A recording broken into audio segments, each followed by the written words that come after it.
New sprint ride option podcast. Hey, the 49ers went to Green Bay, Wisconsin yesterday with hopes for a win, but it was a performance that made you want to turn your TV off. If you catch my drift, new sprint ride option podcast starts now. Welcome, everybody. We are live. My name is Jason Aponte. I am Andrew Pasquini. We're working. That's it. We're working over here. That's it. Let's go Niners. Let's go Niners. Sprint ride option podcast. We are live. I tried to throw in a little Kendrick Lamar reference there. Maybe didn't hit, but that's okay. I'm Andrew Pasquini. I'm not the hip hop guy on this podcast. Turn the TV on. Turn the TV on. Thank you. There we go. Don't make me start we yelling. Got mustard. it. Mustard. I've already wasted it. Hey, this is a new Sprint Ride Option podcast. We got to be in high spirits because the 49ers don't help us out much that way. But hey, new Sprint Ride Option podcast. I am Andrew Pasquini, joined as always by the beautiful, the attractive, the popular. I just watched The Wicked. Jason Aponte. Jason, Monday, how we doing? We feeling good after a lost Monday? Is that what this would be? A lost Monday? Yeah, I guess. I'm just more happy to see you off the schneid, back in the saddle, going back to work. And shout out to everybody who, sent well wishes and trying to figure out what's going on. I'm good. I just needed to take some time, and it just, so happened that it happened right before this game, but we're back. So I mean, it is what it is at this point, and I don't know, man. I want to be mad. I wanted to be mad on the instant reaction, but I just find myself kind of being numb, like a little bit. So, I mean, we can get into all of it. I'm gonna let you cook though. I think the word I would use, because yes, I mean, I agree. I'm not mad. I thought I'd be more mad. I am just sad. I think that's the word I'm gonna use, because that's what yesterday was. And that sadness, I'm gonna pre-apologize to everybody here. I'm going to be all over the place this episode because that game broke me yesterday. And I don't know what it was. I think I'm going to try and figure it out. But I'm going to say a lot of contradictory things. Like, I know I'm going to say the Niners had a chance to win this game, but I'm also going to say the Niners got embarrassed and got their ass beats. And I think both sentences are true. I'm going to be all over the place. And let me start, because I saw you I saw you make a face there with me saying the game was close in moments, but that's where I want to start. Because I feel like Brandon Allen has been a little maligned here with his performance yesterday. I think he was better than what a lot of people are giving him credit for, because I think people forget that backup quarterbacks in the NFL are backups for a reason. I saw a lot of conversation on Friday when it was announced that Brandon Allen was the starter, and people are like, well, what about Josh Dobbs? If we're arguing over who the backup of this team is, we've lost. It's lost. I know Josh Dobbs had that 3-week stretch last season that was really fun, and he looked really good. But that's all that was a 3-week stretch. So now that we've established that Brandon Allen was the backup quarterback, expectations should already be a little lower. I don't think anybody here expected the 49ers to win that game with Brandon Allen, me being one of them. However, all you can ask for is your backup quarterback to keep you in a football game. I think that's a bare minimum. And that's where I'm going to start, because, Jason, I know the final score didn't say it, but at about the midway point of the third quarter, the 49ers were still very much in this game. They were down 17-7. I'm not saying they were going to win the game. I'm not saying they were going to come back, but I would say 17-7 is very much in the game. You have the ball as well, so any score makes it a one-possession game. Brandon Allen did his job at that point. The Niners were still in the game. Now, where I'm really going to start, and I think this is going to be most of the conversation, is if Brandon Allen's keeping you in the game, when he unleashes the best throw he's had all game, you best catch it. You better catch it. And that's where the game ended. The Niners facing a 3rd and 8 in Green Bay territory, down 10 points, a chance to make it a one-possession game in the third quarter, which I think is a lot more than people expected. And I'm not trying to say that if this play changes, the Niners win this game. It's just more of a Pandora's box I would like to open to see what would happen. Brandon Allen unleashes a pass over the middle of the field. Maybe a touch behind. I don't think it was a touch behind. It could be seen as a touch behind because Deebo Samuel had to reach back a little bit. However, with where the defender was, I would argue that's where the ball needs to be. It's a little behind. Deebo Samuel gets a hand on it, and this is where I kind of get a little frustrated because he gets a hand on it, but the ball powers through his hand. He doesn't tip it. It doesn't go up. It doesn't go left. It just goes through his hand into the waiting arms of Xavier McKinney. I don't know if you've heard this, Jason Aponte, but Xavier McKinney leads the NFL in interceptions now because of this. He returns at 50 yards. Green Bay scores a touchdown 3 plays later. The game is over. Brandon Allen's just out there trying to do his thing, man. He's just trying to make a play, and he's out there trusting who I believe is a player who I don't know if you remember this, Jason. A couple weeks ago, told another player to lock in or something. We agreed with him there. We agreed with him on that, and I still agree with him on that because kicker's job is to make kicks. Neither here nor there. However, when your backup quarterback's expecting you to catch a ball that's very catchable, and you don't, and then I don't care about it necessarily, but then you follow it up by not doing a post-game press conference, neither here nor there. It's a bad look, and I think that was the play that finally broke me. I think that was the play that broke my spirit as a 49er fan. Because, again, I'm not trying to sit here and say the Niners were going to win if Deebo Samuel catches that ball. Who knows? Maybe Deebo Samuel catches that ball, they get a first down, and the very next play, Brandon Allen slips over his feet and he fumbles it like he did 3 drives later. Who knows? However, when the backup quarterback is keeping you in the game and he delivers a dot to wide receiver 1 at this moment. Wide receiver 1 is Deebo Samuel. Ball's got to be caught. At minimum, ball's got to be tipped and not intercepted, where I just don't physically understand how the ball hit him in the palm and it just went through. Like that. So I don't know where you want to start with that, Jason. I just kind of said a lot of words, threw out a lot of things. I told you, I pre-apologize. I'm going to be all over the place this episode because this game broke me. We'll talk about the other moment that broke me too. But I think this was the one that did it for me. Deebo's got to catch that ball, plain and simple, full stop. And Well, no, keep going. That's where I'm at. No, that's where I'll leave it. Deebo's got to catch the ball, and that's where I'm at. Yeah, I don't mind, you telling somebody to lock in. I've been a big Deebo Samuel supporter. It's kind of hard right now, with all of this. I mean, and then the other thing that kind of, it just gets me to only just add on to what you're talking about when it comes to this team is, we're the best team in the league, and you're on a podcast saying this and that. No, you're not. You are what your record is. And is that arrogance? Is that resting on your laurels? Is that thinking that people are just going to let you steamroll them and you don't have to put in the work? I think a lot of the stuff is talked about with Deebo, has he lost a step? I don't necessarily think so. As you saw the juice, then the one really good play that he has gets called back. And then that'll lead me to my frustration in this game more than anything. But yeah, look, football is hard. Catching football in space is hard. But when you're paid and you're thought, matter of fact, let's take the money out of it. Yeah. When you're thought of as highly as you are, not only by 49er fans, but around the league, right? Everyone's looking for their Deebo Samuel. So this isn't just 49er fans that think the world of you or that think highly of you.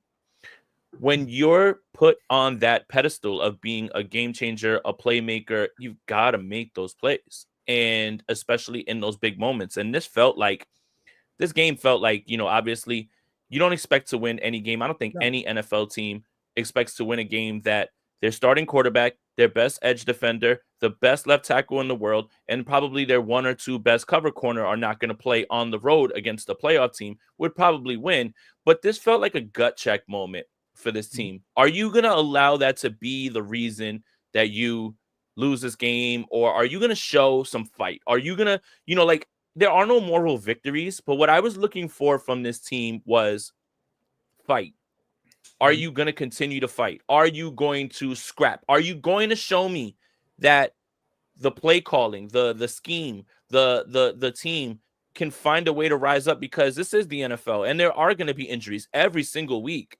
And there are teams that are limping right now, and they're finding ways to win games. I wanted to see the gut check part. This was it, right? Obviously must win. Your playoff chances drastically drop after this loss. But I just didn't see any of that. And my frustration in this game, and less about Deebo, we can just pivot away from that. I think we've said everything that needs to be said. I think a lot has been said about Deebo the last 24 hours. Yeah. This is our podcast. It was the play that stuck with me. I wanted to bring it up at least, yes. But that's fair. I think the frustration that I have in this game is that, again, regardless of who's available on this team, regardless of who's injured, who's healthy, this team looks exactly the same through 12 weeks and 11 games. Nothing has changed.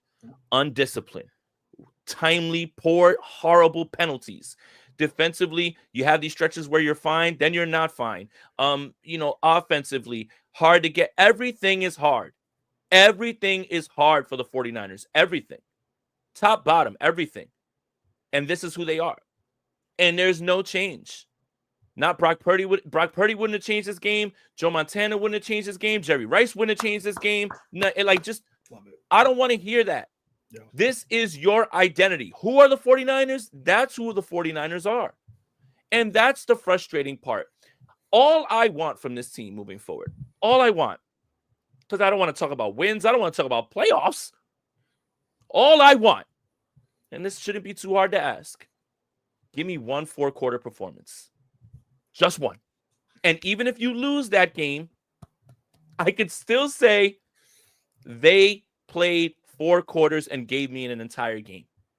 And through 12 weeks to not have that, to have this team have these expectations, to have all these players, to have this culture, to be a team that is 100%, everybody looking at as an NFC opponent, that could be going to the Super Bowl. That's probably not going to happen this year.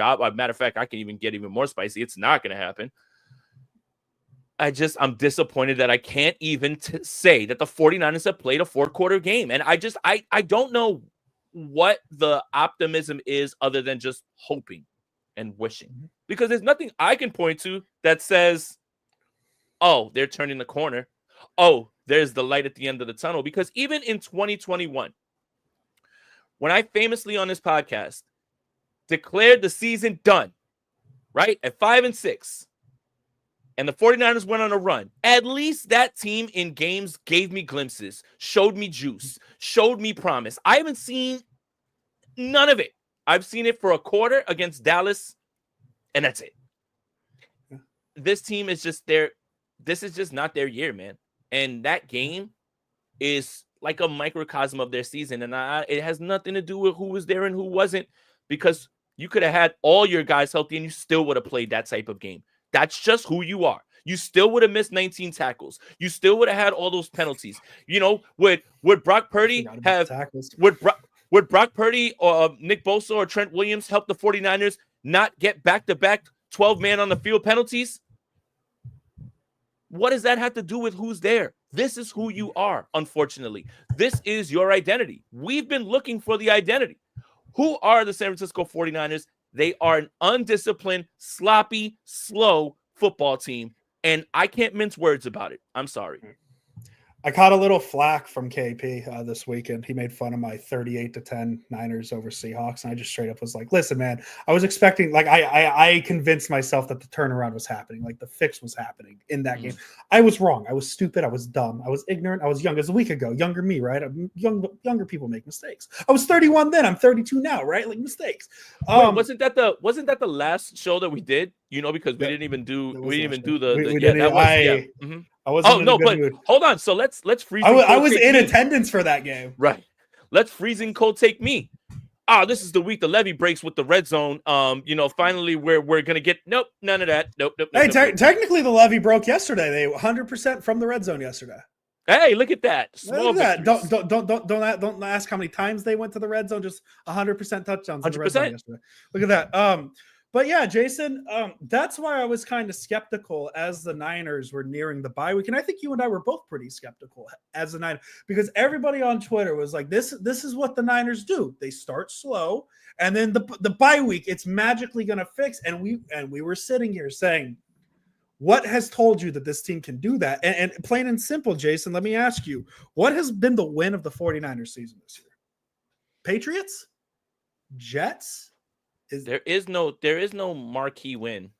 But if you had to pick the marquee win, it would probably be one of those two. And we're talking about a win against bad teams. The Jets. But then you look at the Lions, and they beat the 3-win teams by 40 points every time. And that's the issue is there is no marquee win. There is no there's barely a marquee half because the Niners' best half of the season was what? No, it was. It was the best quarter. It was the third quarter against Dallas. And they instantly blew that by almost blowing the lead in the fourth quarter. In the fourth quarter. That's what it is. That's where the frustration comes in. It's not that the Niners played bad because Bosa was out or because Purdy was out. I don't think they lose 38-10. I don't think they win yesterday, even with Purdy or Bosa or Williams, because again, it was the stupid stuff. And Jason, you mentioned it because I said the play that broke me was the Debo drop, but the play that actually really broke me, and I don't think I realized it broke me because I couldn't comprehend it. I don't have a way to look this up. I'm pretty sure the Niners were the first team in NFL history yesterday to get called for back-to-back 12 men on the field. That's how does that happen? How does that happen? Because like the first one, right? Like the more mind-numbing thing about it is they almost caught the first one. They got called, and the first one is a great play by Jordan Love to get his team to the line, recognizing there's 12 men on the field. And I believe it was Devondre Campbell who tried to get off and just couldn't quite get off. And it happens. It's a bummer. It sucks. But to get called for 12 men on the field and then break the very next huddle with 12 men, like if you just said that sentence and removed, if I just said a football team got called for back-to-back. No. Here's the exercise. Here's the exercise. If the Dallas Cowboys did exactly that, Andrew Pasquini, what would you say about them? Oh, this podcast would have a field day for about 20 minutes. But my point is, if I just said the sentence of a team got called for back-to-back 12 men on the field, you would ask, oh, was it the 0-16 Lions or the 0-16 Browns? Like okay. That is such like, how does that happen? How does that like, I want to get Nick Sorensen on. I want to get Kyle Shanahan. I want to get anybody. I'll take QC control Grant Cohn at this point. How does that happen? How does that happen? So the way it was explained was generally when someone tries to rush to the line, there's a ref obviously that stands in front of everybody and kind of holds everybody and allows the substitution to come on and off. So you can't do that. And that didn't happen the first time. And that's why Kyle was so mad. Yes. But God damn it all, what does that have to do with the second one? They broke the huddle with 12. Yeah, so the first one, it's mind-numbing. The first one's mind-numbing. Yes. It's mind-numbing, but you can see what they're talking about because there usually is a ref that stands and lets everybody get on, get off, and for reasons like that. Didn't happen. Okay. But then you go right back and you do it. I just this is what I'm talking about. What? Don't give me 2021. They went on a run. Don't give me, after that. Like, that's not who this team is. That was 2021. This is your 2024 49ers. And Nick Bosa being there, Trent Williams being there, Brock Purdy being there wouldn't have stopped that from happening either. Let's take the super chat. Can I make the back-to-back 12? And we'll get this in a second. Michael, thank you for the donation. Thank you for the super chat. Can I make the back-to-back 12 men even worse? Yeah. 3rd and 6, false start Green Bay. 3rd and 11, Love to Dobbs for 29 yards, first down. 3rd and 5 on the same drive, Love to Dobbs 10 yards. 3rd and 10, same drive, Love to Dobbs for 15. Three legit 3rd 10, 3rd 11. 3 legitimate chances to get off the field. Can't do it, and then you commit back-to-back 12-minute penalties. And Green Bay scores a touchdown at 17-0. Michael McCann, how has no one been fired yet? Someone has to go. Ownership needs to be heard. Diamador Lenore was just extended. Now he's out. CMC, Ayuk, Trent. Are you trying to – I don't know what you mean by Lenore out. Lenore's getting an MRI today. Oh, Lenore's getting an MRI today. That is break. Jason Aponte just broke that news. I did not. You broke it to me. I want to break things. I didn't see that news, so you actually just broke it. So in my world, per Jason Aponte reporting that. But how has no one been fired yet? Someone needs to go. Ownership. The simple answer to that, and I don't think this is going to be a popular answer. The San Francisco 49ers are not mathematically eliminated from the postseason. Nope.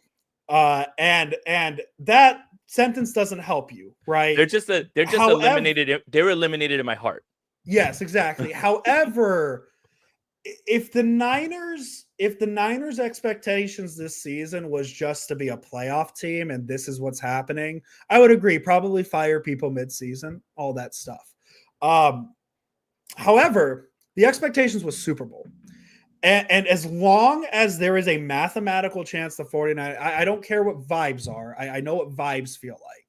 As long as there is a mathematical chance, the 49ers have to, not should, have to push for the playoffs. That is why Brock Purdy's probably getting rushed a little bit to come back and play. That is why Dre Greenlaw's practice window has been opened, right? I know a lot of people are saying that they don't want Dre Greenlaw forced back. They need Dre Greenlaw because, again, the Niners can it sounds weird, very much can still make the playoffs because the NFC West is wide open, one game back, but there's 3 teams ahead of them. It's very complicated, but there's still 6 games left this season. So as long as there's a mathematical chance the 49ers can make the playoffs because of those Super Bowl expectations at the start of the season, the 49ers cannot take the foot off the gas. They cannot at any point tank this season. They have to push for the playoffs because this team was built to win a Super Bowl. And as long as there's a chance to make the playoffs, whether how likely it feels in this moment, they're going to have to push. And that's why nobody's been fired, because you can't fire Nick Sorensen and go in with Brandon Staley as your defensive coordinator as an intern. And that's probably the other reason Sorensen hasn't been fired, because the other issue is Brandon Staley. Yes. Yeah, so there's a lot into it. I understand why people want people fired. It's kind of the reaction. But the Niners, what does firing Nick Sorensen do? It just makes Brandon Staley the interim DC, and I don't know if that necessarily fixes the issue. So there's a lot to it. It's a good question, Michael. It is a very good question. It's just they cannot raise the white flag on this season as long as they're mathematically involved. Thank you for saying that, because I was going to say you're not going to like the replacement and it would be Brandon Staley. But yeah, that's exactly what it would be if it was something like that, because you would have to pivot to somebody who's in the building that knows, the defense. So, and you can't just schematically change everything, with someone else. But yeah, I'm so glad you said that, because I was like, man, if you guys don't like Nick Sorensen, I know you're going to freak out when Brandon Staley is the play caller. So yeah, I'm glad that you said that, because it's absolutely true. But yeah, look, they're eliminated in my heart. Yeah. They're not eliminated mathematically. No. And actually, that's why. Yeah. What? Do you want some information that I actually looked up yesterday? I'm actually going to write an article, NinersNation.com. Jason, we both write it. This was just me quickly looking at it, so numbers might vary. I looked this up during the game, so some of the numbers might be off. Since this new playoff format where there's 7 on each side, there's been 10 7-loss teams. Niners currently at 6-1. There is always Steve Wilkes, and I fear the issue with Steve Wilkes. I'm pretty sure him and Isaiah Oliver are going to come in a package deal or something. Steve Wilkes is somewhere right now sipping a Mai Tai in front of a fireplace, just chuckling to himself. So here's something that might help. We'll see. I don't know. Niners currently sit at 6 losses. Since the new playoff format in 2020, where they added the extra team, it's 14 instead of 12. There has been 10 7-loss teams. All 10 of those teams made the playoffs. So the Niners can lose another game, technically, right? They'll lose another game. Well, Jason, the issue is they only get one more loss. I'm saying that because that loss is coming soon. Because since 2020, there's been 19 8-loss teams. Only 5 of those have made the playoffs. The next L. A 9-loss team has never made the playoffs. One 6-loss team didn't make the playoffs. That was the Dolphins in 2020, going 10-6. They missed the playoffs. But essentially, the Niners get one more loss. And pick that one more loss, Jason Aponte. Is it the Bills and they're beating the Dolphins and Lions? Are they beating the Bills and losing to the Lions and beating what? And that's where they're not mathematically eliminated, but they're eliminated comes into play because of what the schedule is. Michael McCann, thank you again. I think the front office needs to go now to show how serious ownership is about winning. After the season, maybe call Belichick and trade Kyle. Kyle Shanahan's going to be the head coach of the 49ers in 2025. I'm going to put it out there right now. I'm going to say it. Bold. Okay. Can we say it? You're brave. You disagree with me on that? Or I do not disagree. I'm being sarcastic. 2025, Kyle Shanahan's your head coach. We've established it. Let's play hypothetical with this question because I have had a name of who I think should replace Kyle Shanahan if the Niners do go that path. And there's no way in hell it happens. There's a team right now that tends to play better than what people think, and they make the playoffs a lot. Mike Tomlin in red and gold would be pretty cool.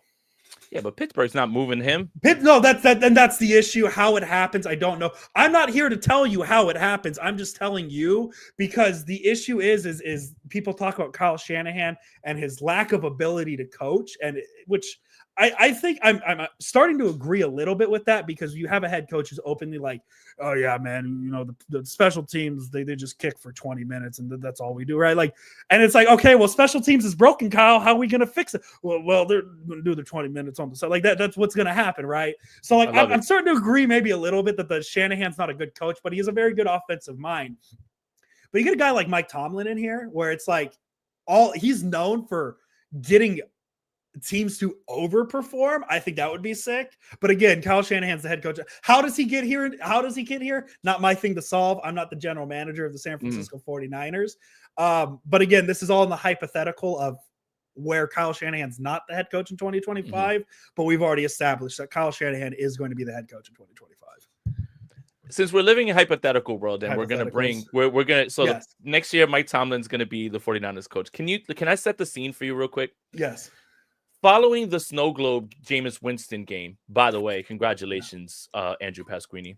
That was something. That was fun. I love Jameis. I love him so much. That was fun. Mike Tomlin was asked about an Antonio Brown tweet in which he said he'd come back and play for the Pittsburgh Steelers, and he just walked off. Now, let me set the scene. It's 49-49 DeBartolo way. The 49ers are setting up for their first training camp, their first media availability.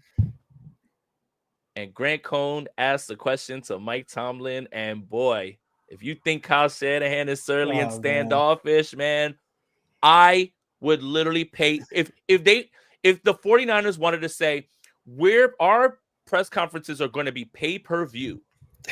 You have to pay. Dog, they should already do that at this point, man. You have to pay so money. Many free agents just off of the pay-per-view money they get. It's off YouTube. It's on the 49ers Patreon page. You have to pay a monthly fee. I would give any amount of money to watch Grant ask questions to Mike Tomlin and have those two face off. Look, we're just trying to inject some humor into this. Shout out to Grant. Yeah, we're trying to have fun because if we talked about the game, it would. And we talk about it. No, we're gonna get back to it. I got some hard truths that we have to really go into here, and this one really hurts me the most. This one hurts me the most. Malik Mustafa was my gold jacket. By the way, I write that on Mondays for Niners Nation. Best defensive player, best offensive player. By the way, George Kittle's your best offensive MVP of the season. No notes, George Kittle. Thank you for everything. Arguably the only player on offense not named Brandon Allen who really tried yesterday. Right. So Malik Mustafa was my choice, and the only reason that I chose him was because Demo and him were 1 and 2 in every grade, but Malik Mustafa missed no tackles and was the highest graded tackler. And through a few weeks, he has been the highest graded tackler in the NFL. I bring this up to say this. We've got an issue with Jair Brown. Yeah. A really, really big issue. And listen to me. I've spoken to him. I've met his mother. He's an intelligent young man. He's well-spoken. He's hardworking. He's everything that you want for the makeup of a player. But my God, man, this one play has been stuck in my mind after watching the film. And it was the Tucker Kraft touchdown. And I implore anybody to go try to find the clip. It might be floating around on Twitter. Tucker Kraft is already being kind of wrapped up, but he's about to break the tackle. And Jair Brown just flies and dives at him. And he doesn't even whiff in a way where you're just like, it was a good move. He just flew right past him. And he goes in and scores. That play, since I watched it on the All-22, has just been burned in my mind. I love the kid. I root for him actively. He's from Jersey. I think he has a great skill set. I understand the 49ers vision in drafting him. Oh dear, but yeah, we have to have a discussion about Jair Brown, man. And it hurts me the most to say that. It really does. Yeah, I mean, he had 3 missed tackles. And I mean, that's not necessarily a him thing, because if you look one above him on who had the most missed tackles, it'd be that Fred Warner. I mean, dare I say, playing like Fred Wanwer yesterday, but Isaac Guerrero had 3 missed tackles. Renardo Green had 2. How did Isaac Guerrero have 3 missed tackles? Oh, sorry, Isaac Yadam. I apologize. I was about to be like, God damn it, man! The backup running backs can't even tackle. But it felt like every time Fox like talked about the missed tackle, they started like, yeah, Niners missed 10 tackles in the first quarter. That was the most missed tackles by a team this season. And then in the third quarter, like, hey, Josh Jacobs has forced 14 missed tackles by himself. That's the most forced miss. And it's like, dude, that like, Jason, we didn't have a podcast in 2018. We did 2018, but those are talking points from Shanahan's first season. Mm-hmm. And so like I don't want to say we're back to that, because like we're not. Like it's not that, like it feels that bad because of the expectations, but that was a 2-win team. This is a 5-6 team with Super Bowl aspirations.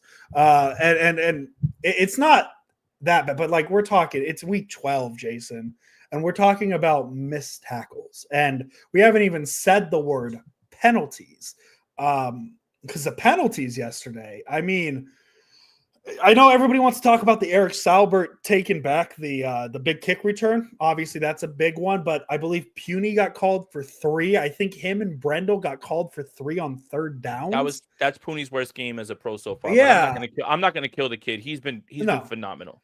And then obviously we talked about the back-to-back 12 men on the field. It's just. I 5 minutes ago I said, Jason, mathematically not eliminated. Like there's still, and it's just everything about yesterday though tells me like it's not happening. This isn't the year, and it's a bummer. I think that's why I think go back in time a little bit. We didn't talk about the Seahawks game. The Seahawks game was the first like indicator of like, hey, this is probably. But then yesterday, I think it confirmed it. So what's funny is if you listen to the broadcast, Kevin Burkhardt and Tom Brady said this isn't typical of this 49ers team because they don't lead the league and they're not at the top of the league in penalties. But if I can make up a stat, which I'm going to do right now. I made one up. The Niners were the first team to ever be called for back-to-back 12 men on the field. Yeah. I would make this stat up. The 49ers have to be top in the NFL in penalties that call back big plays or extend drives. I don't have anything to back that up but vibes. But that's the part about the penalties. It's not the sheer amount of it, which is terrible in its own right.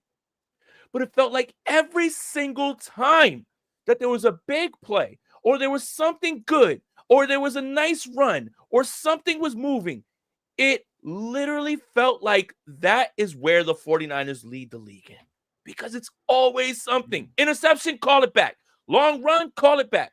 Sack on the quarterback, call it back. Did they have a game earlier this season where they scored 3 touchdowns on one drive because 2 of them got called back for penalties? There you go. What game was that? I forget what game that. Kittle got called for a bad holding, and then it was an illegal formation, and then they scored a 3rd touchdown. That's the Cardinals game. Man. That was the Cardinals game. Yeah. That was the Cardinals game. Yeah. So like exactly. So that's the thing. It's not the sheer amount of it.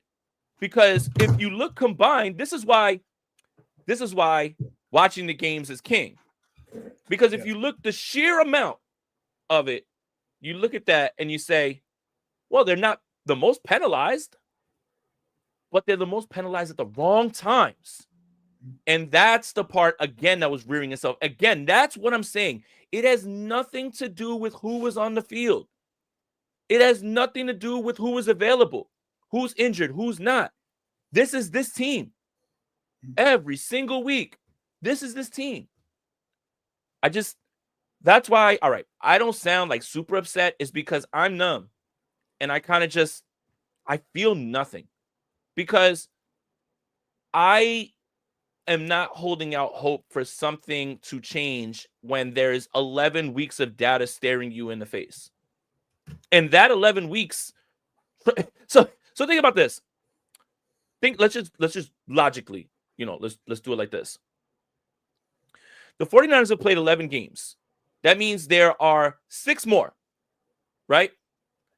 So you want the 49ers to play, they're gonna play better football for less time over the time that they've shown you for longer that they haven't been playing good football.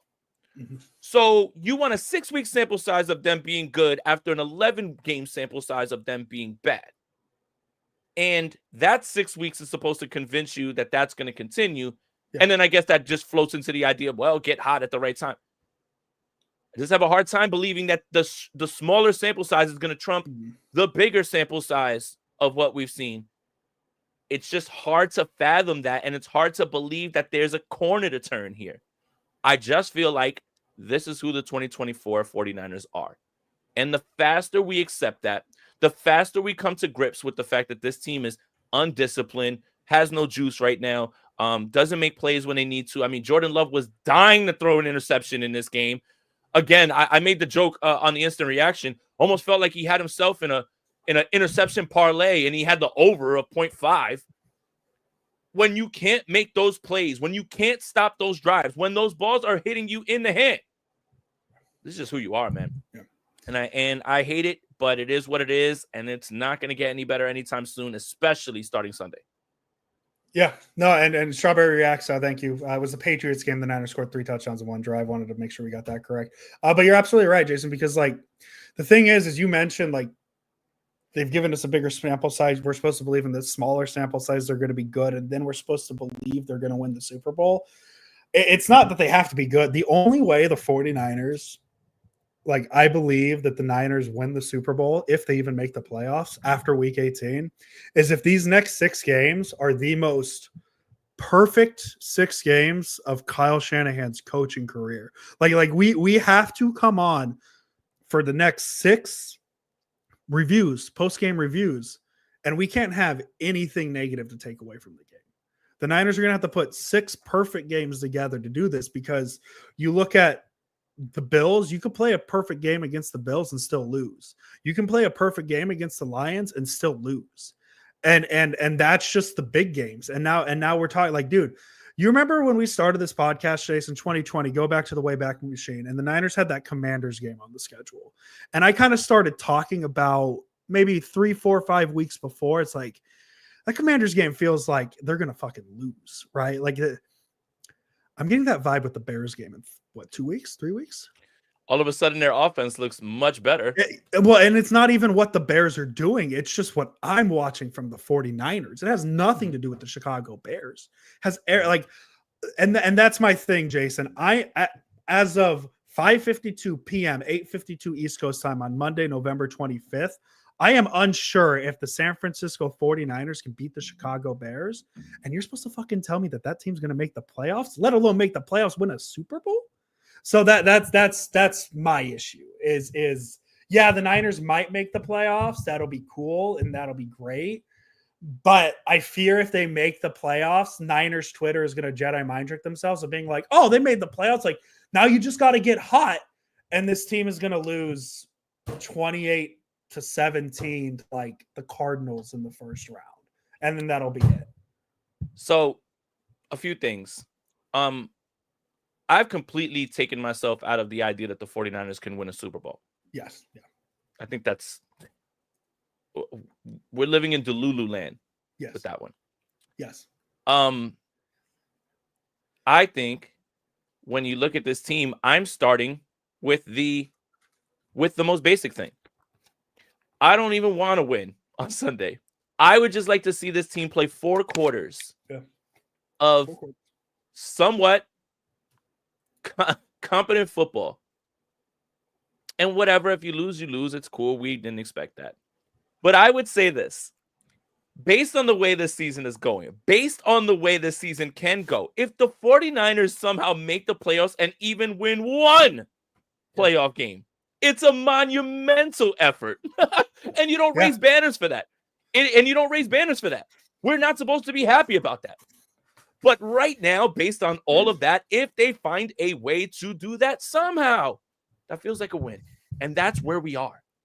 Right now, I have already, I hate to say it, I've already started looking at offensive line and defensive linemen in the draft. I'm locked in. I think your boy Peacock did his first mock draft Monday today.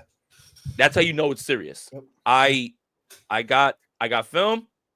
I'm looking right now. The 49ers are 17th in draft order, but they're one game away from a top 10 pick.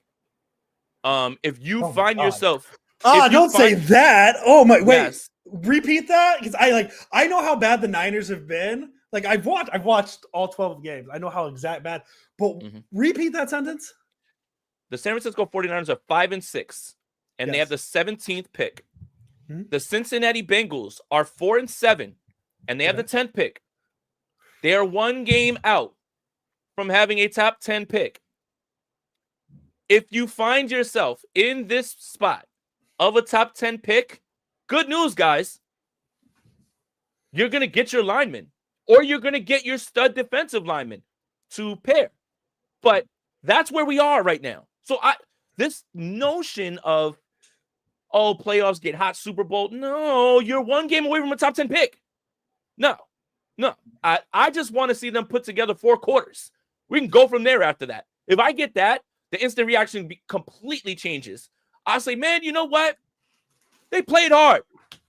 Man, look at that. They put 4 quarters together. Literally, I'll say things like that. I will be happy. I will be glad, even if it's in a loss. But I've reduced my level of thinking from playoff Super Bowl. That's completely out. Can you do me a favor and play 4 quarters of competent, solid football? And if you lose, you lose. But at least I can hang my hat and put a feather in my cap that you still haven't lost the way to play football. You just don't forget how to play football. I have a better idea, Jason. Maybe something better for your time. Instead of looking at what offensive lineman or defensive lineman you can get in the middle of the first round, how about you find out who the 3rd best quarterback is in the draft, and the Niners can trade up to 3 to go get him, and then do that. Well, no, since we're talking, is that too soon for that joke? Is that too soon? Because I'm going to take it a step further. Hey, just remember who said they should draft Penei Sewell with that pick, by the way. Look, let's take it a step further with the joke, and I'm going to make the obvious one. We're looking at bridge quarterbacks maybe at this point if Brock Purdy's hurt. Are you going to say the name? Can you imagine Trey Lance in this Kyle Shanahan offense and what they'd be able to do? Like, the 49ers got to give him a shot, man, and take a look at him, right? I can't wait for everybody. Further. I can't wait for everybody to sit here and watch this and clip this and be like, "Can you believe he said that?" I'll make it even worse. I'll go one further because this was one that I pitched. Could you imagine a Brady in Tampa Bay, a Manning in Denver, but a Rodgers in San Francisco getting a ring? Oh, I'll do you one better. You ready? And he should be available because he's the most pro-ready quarterback. Mac Jones. Yes. Low floor. You don't know how high that ceiling is, but he has the highest floor, Jason. Mac Jones has finally found a career in Jacksonville selling used cars, but he still is the most pro-ready quarterback. I'm only doing this because remember that draft process? It's got to be Mac. He's the most pro-ready. Yeah, he drives the Dodge Pro Ram. It just, we're obviously joking. We're just trying to inject this. But the reason that we're saying this is because the 49ers are one game away from having a top 10 pick. The New York Giants sit number 1. And you have to assume that some of those other teams are just not going to lose out. But yeah, that's the part where I don't set myself to wins or can you win this game? Can you do the funniest thing in the world for me? Give me content. Which is play 4 quarters first before we talk about any of that other stuff. But yeah, obviously we're just joking. The Daniel Jones thing is being joked, and this is how you know the Niners are not getting Daniel Jones. You ready? I'm gonna stop this right now. You ready? Yeah. Daniel Jones wants to play for a playoff contender. You're saved, 49ers fans. Don't even trip. I texted KP last night, and I'm like, I just thought of the most depressing sentence for the 2024 49ers. Brandon Allen played well enough that they don't need Daniel Jones. Like how depressing of a sentence is that? That Brandon Allen play, like, because like there was the little rumors of like, oh, the Niners might be interested in Daniel Jones, and Niner fans instantly like, what does that do? And it's like, well, he's a backup quarterback. He's going to be behind Purdy probably, like whatever. But I confidently think I could say Brandon Allen played well enough that I don't think they need to think about Daniel Jones. But he's not coming because he wants to go to a contender, and that's not the 49ers. Daniel Jones has put a short list out there of teams. The Raiders were like, yes, we need you because Gardner Minshew's out and O'Connell might not be ready. And he said, nah, man, I'm going to a playoff team. Minnesota and Baltimore. That's his short list right now. And Minnesota's coach literally came out and said, I really like him a lot, man. Like, they're just taking all the reclamation projects and just, bringing them on. And Baltimore, I don't know, man. I'm just making a joke. So if you're worried about Daniel Jones, he doesn't want to come here because we're not a playoff option team. With Daniel Jones, Derrick Henry, and Lamar Jackson in the same backfield. You remember the preseason game against the Raiders with the Niners where they rotated Jimmy Garoppolo and Trey Lance? That's what the Ravens should do in the playoffs with Daniel Jones and Lamar Jackson. It worked so well for the Niners. Remember they blew the Raiders out that game. What was the final score of that game? I'm going to look that. I'm looking at 2022 preseason football. That's the state of the 49ers 2024 season. I'm looking at preseason. Here's your trivia question, chat, and for you, Andrew. Who threw the first touchdown in 2021 for the San Francisco 49ers? Regular season? Regular season. Oh, it was Trey Lance, right? Yes. Yeah. Yeah. To who? For bonus points. Oh man, now Jordan Reed. I don't know. No, I was close. Training camp warrior, and new AB Trent Sherfield. Oh my God! Do you remember when Trent? Yeah, you said it. New AB. Remember, I was going to say. Remember when Trent? Sherfield, he's wearing 81. He looks like AB. Please, guys. 30, all we're doing right now is all we're doing right now is just being funny and just like reminiscing about all the popular narratives. Yeah, but like whatever. Look, regardless of all that, again, the reason that we're talking about the draft and all that stuff is because right now the 49ers are 7 spots away from being, having a top 10 pick, and it's might be as easy as losing on Sunday that you might find yourself in the top 10. So that's why we have to stop talking about like playoffs and stuff. Like, it just was their last natural top 10 pick Bosa. The last time they earned a top 10 pick was Bosa, right? Yeah. Right. With Jimmy Torres ACL in 2018, and then they were just that. The only good thing was George Kittle that season, and I'm gonna keep saying your name, George. Spoiler alert, he's my number 1 star. I'm gonna keep saying your name, George Kittle. He broke the tight end record. That was a really fun season. Although Kyle didn't get him the single game, record. So Kyle, you know what, man? You know what? The signs have all been there, man. You know what? I might have to start like #fire Kyle, and it's starting to like.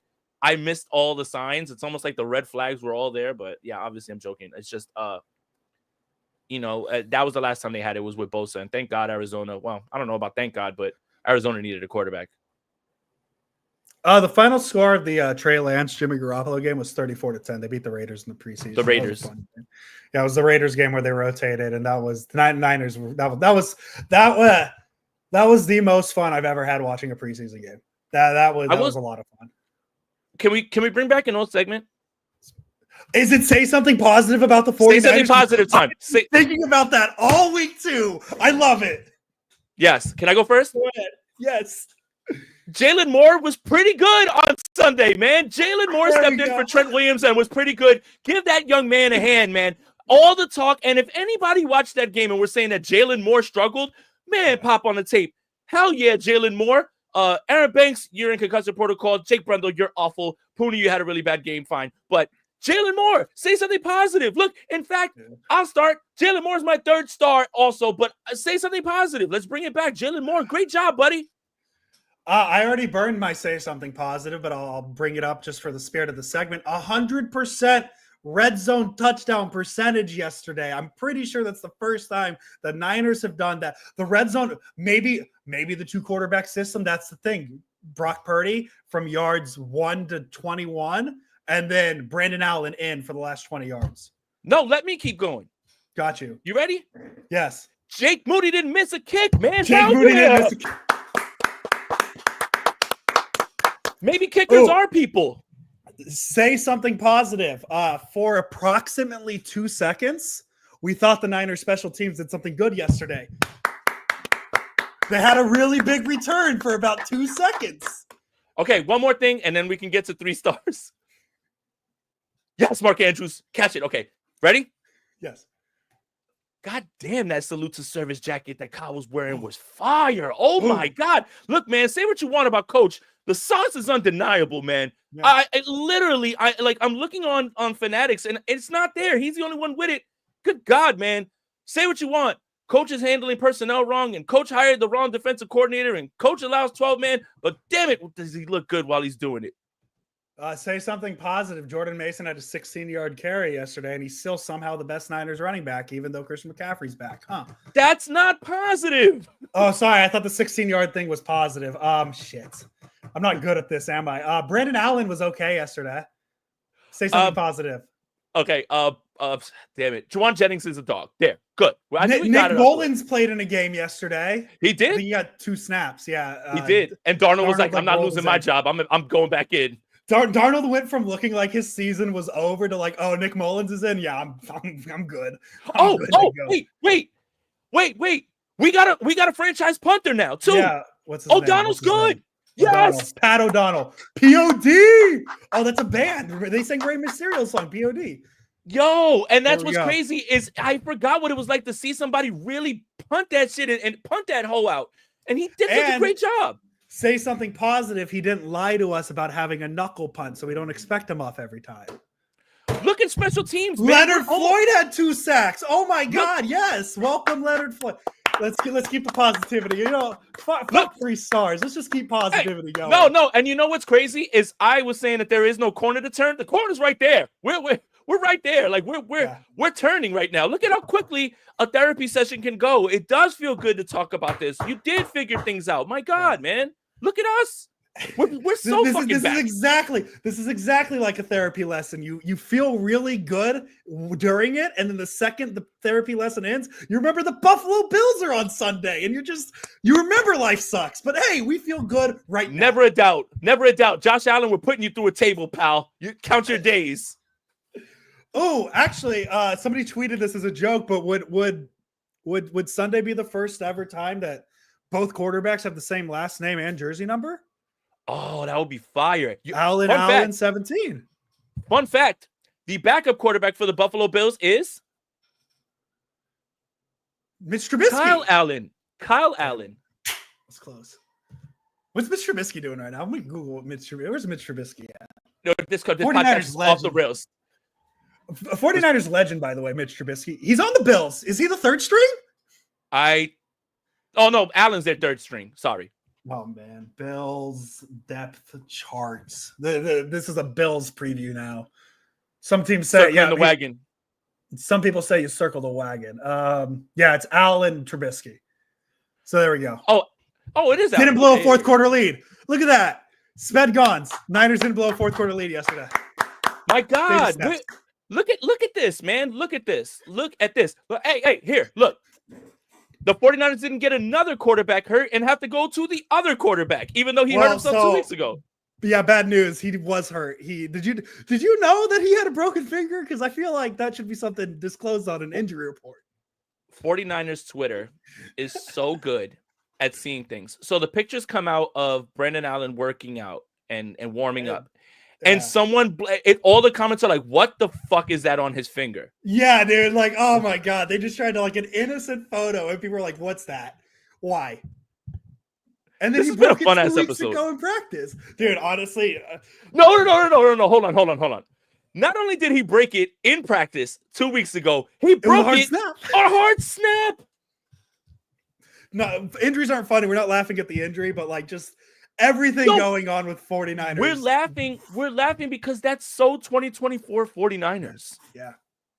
Man, I love this episode. This might be one of my favorite episodes. We might have to bring back Say Something Positive about the Niners because I don't want to because that means things aren't going well, but I'm Jason, shocked you forgot. bad news. Things aren't going well right now. So that's why we're doing Say Something Positive about the Niners.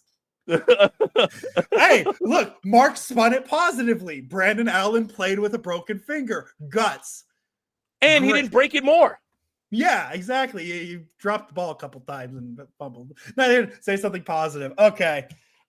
Mike asking the important question. So was the boombox retired? I didn't. I'm not laughing at the question. I just didn't expect the question. But I haven't thought about that damn boombox in like 12 weeks. So you're right. What happened? You know why? Because what's the song that's playing out of it? It's like that. You ever seen that Baker Mayfield meme where like he's dancing and it's like burr, burr, burr, burr, burr, burr, yeah, he did this. Oh, he did that was Italian. So good. That was so good.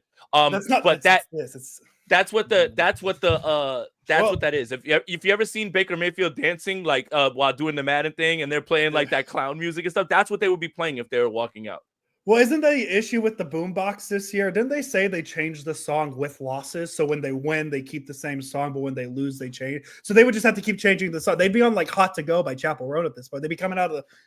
No, look, let's fix it. This is how you do it, okay? This is how we're going to fix the 49ers. It has nothing to do with talent, scheme, personnel, none of that, right? Here it is. Yeah. If you want to win on Sunday, you better walk out in Buffalo playing Squabble Up. And you better all be hyphy and acting like Bay Area, everything. Kendrick Lamar cares more about the Bay Area right now than you guys do, man. What are we doing here? What are we doing? 3 stars, Jason. Do you have 3 players? I think I have 2 that I'm confident in. I'll scramble to find the third. But my third star, I'm going to go Brandon Allen. Listen, I know backup quarterback, interception, couple fumbles. Again, I don't think he had the worst game. I've seen worse backup quarterback performances on the 49ers in the last 5 years. And again, the Niners had a chance to get back into this game halfway through the third quarter. I think that was more than what a lot of people expected. And Brandon Allen made a hell of a throw, and obviously what happened.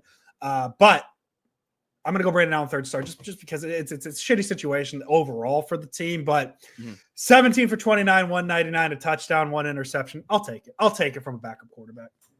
Jalen Moore. Again, I think him being stepped in, you automatically think, okay, well, this offensive line is going to get work. Spoiler alert, you were right, but it wasn't him. And him and McKivitz were probably the 2 best on Sunday. So yeah, Jalen Moore, in a spot start, it always feels like sometimes like when he's in a spot start, you're already like, oh shit, he's playing for Trent. And why wouldn't you? Because you can't, duplicate what Trent does. But Jalen Moore was very solid. And I think if you just watch the film and watch him, you'd be pleasantly surprised. So it was kind of nice that Jalen Moore stepped in and, there we go. My number 2 star, I'm going to go Malik Mustafa, mainly because he had 0 missed tackles, and that alone should make him a star for yesterday. But then he also had a pretty big hit, and it made me react in a game that there wasn't much to react to. And I don't even remember when the big hit happened. I remembered it was behind the line of scrimmage on a run play, and both Tom Brady and the other guy were like, oh, that's a big hit. And the Niners were like down 18, and it was bad. But Malik Mustafa for not missing a tackle, that's pretty cool.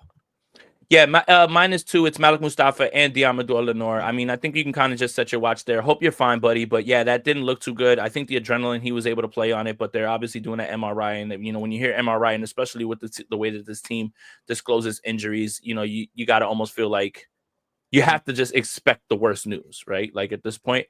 But yes, Malik Mustafa was the one that I chose for Niners Nation Gold Jacket on defense because he had no missed tackles. And again, highest graded coverage tackler on the team, and the highest graded over the last like 6 weeks of anybody.